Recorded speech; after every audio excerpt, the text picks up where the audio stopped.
ఒక్క రాత్రి దేవతలు కూడా జాగారం చేస్తారని శాస్త్రాలు చెబుతున్నాయి. ఒక్క రాత్రి పాపాలు కరిగిపోతాయని పురాణాలు చెబుతున్నాయి. ఒక్క రాత్రి శివుడు భక్తుల దగ్గరకు అత్యంత దగ్గరగా ఉంటాడని యోగులు చెబుతున్నారు. ఆ పవిత్రమైన రాత్రే మహా శివరాత్రి.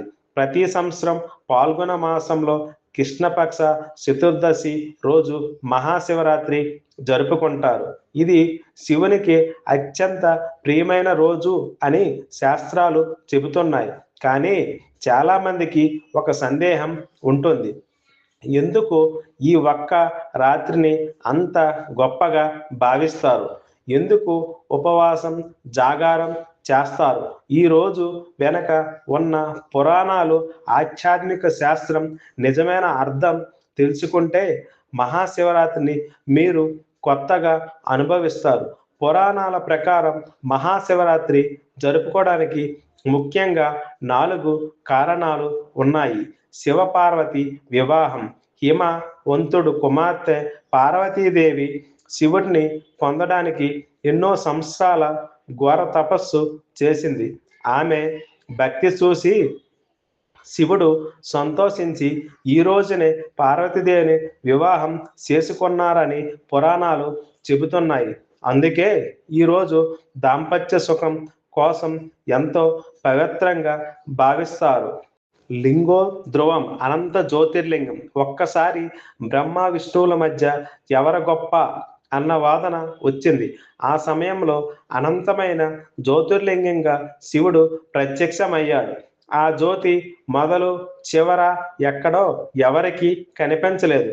అప్పుడు దేవతలు తెలుసుకున్నారు, శివుడు అంటే అనంతం. సముద్ర మదనం, హోలాహల విషం.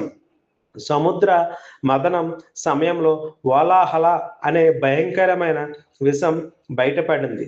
అది లోకాలను నాశనం చేయబోతున్నప్పుడు శివుడు దానిని పానం చేసి లోకాలను రక్షించాడు. ఆ విషం ఆయన కంఠంలో నిలిచింది. అందుకే ఆయనను నీలకంఠుడు అంటారు. వేటగాడి కథ, భక్తి మహిమ.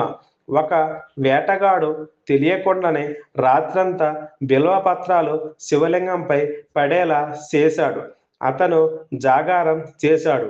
అంతే, అతనికి పుణ్యం లభించింది అని కథ చెబుతుంది. అంటే భక్తి ఉన్నా లేకపోయినా ఈరోజు చేసే శివారాధనకు గొప్ప ఫలితం ఉంటుంది.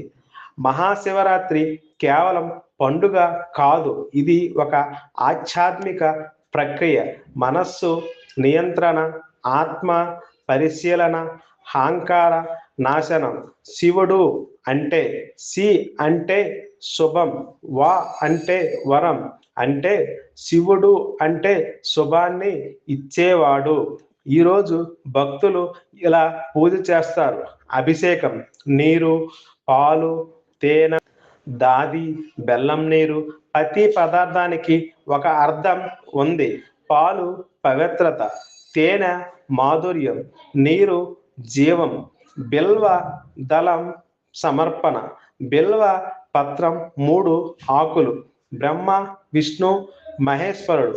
అందుకే ఇది శివుడికి ఎంతో ప్రియమైనది. ఉపవాసం. ఉపవాసం అంటే కేవలం ఆహారం తినకపోవడం కాదు, మనస్సు నియంత్రించడం. జాగారం. రాత్రంతా జాగారం అంటే ధ్యానం, భజనలు, శివనామ స్మరణ. యోగ శాస్త్రం ప్రకారం ఈ రాత్రి భూమి శక్తి పైకి ఎగసే విధంగా ఉంటుంది. అందుకే రాత్రంతా నిద్రపోకుండా నిటారుగా కూర్చొని ధ్యానం చేస్తే మన శక్తి పెరుగుతుంది. మంత్ర మహిమ. ఓం నమఃశివాయ.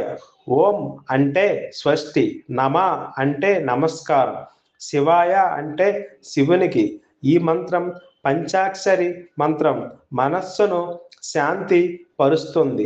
శివుడు ఆలయంలో ఉండడు, మన హృదయంలో ఉంటాడు. మహాశివరాత్రి అంటే మనలోని చీకటి పోయి జ్ఞానదీపం వెలిగే రోజు. మీరు మహాశివరాత్రి ఉపవాసం చేస్తారా? కామెంట్స్లో ఓం నమ శివాయ అని టైప్ చేయండి. ఇలాంటి ఆధ్యాత్మిక వీడియోల కోసం ఎల్ఎంకే డివోషనల్ ఛానల్ని సబ్స్క్రైబ్ చేయండి.